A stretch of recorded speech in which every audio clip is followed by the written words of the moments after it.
12 April 2025 Hanuman Jayanti. 11 पानांचा करा उपाय. हनुमान जयंती पानांचा हा उपाय अडचणीवर करेल मात. यंदा 12 एप्रिल रोजी हनुमान जयंती आहे आणि योगायोगाने त्या दिवशी हनुमंताचा वार अर्थात शनिवार देखील आहे. त्यानिमित्ताने हनुमान उपासनेसाठी पुढील गोष्टी उपयुक्त ठरतील.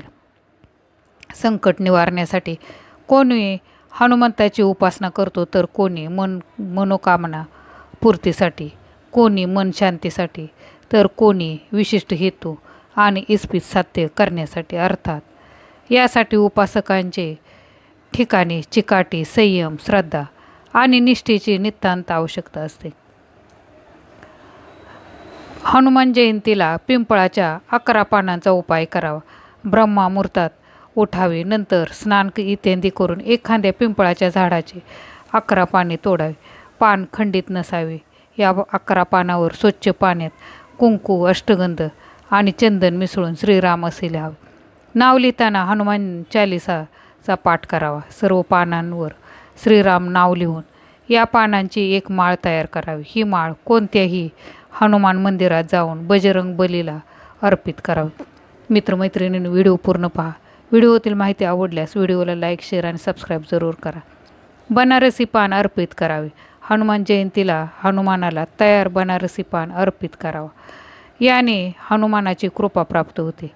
रामायण किंवा श्रीरामचरित मानसचा पाठ करणाऱ्यांना भक्तांना हनुमानाचे विशेष स्नेह प्राप्त होते. हनुमान जयंतीला संध्याकाळी हनुमानाला केवडा, अत्तर आणि गुलाबाची माळ अर्पित करावी. याने हनुमान प्रसन्न होतात. तसेच हनुमानाला विशेष पान अर्पित केल्याने जीवनातील सर्व समस्या नाहीशा होतात. मित्रमैत्रिणींनो, व्हिडिओतील माहिती आवडल्यास कमेंट बॉक्समध्ये श्रीराम लिहायला विसरू नका. असे तयार करा हनुमानांना विशेष असे पान.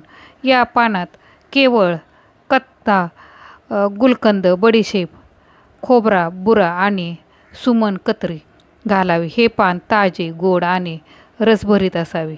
यात चुना, तंबाखू आणि सुपारी टाकू नये, हे लक्षात घ्यावे. असे करावे. हनुमानाला पान अर्पण विधानाने पूजन केल्यानंतर म्हणावे, हे हनुमान हे गोड पान अर्पित करत आहे.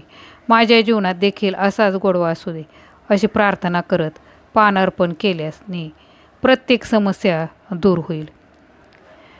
मित्रमैत्रिणी, व्हिडिओतील माहिती आवडल्यास व्हिडिओला लाईक, शेअर आणि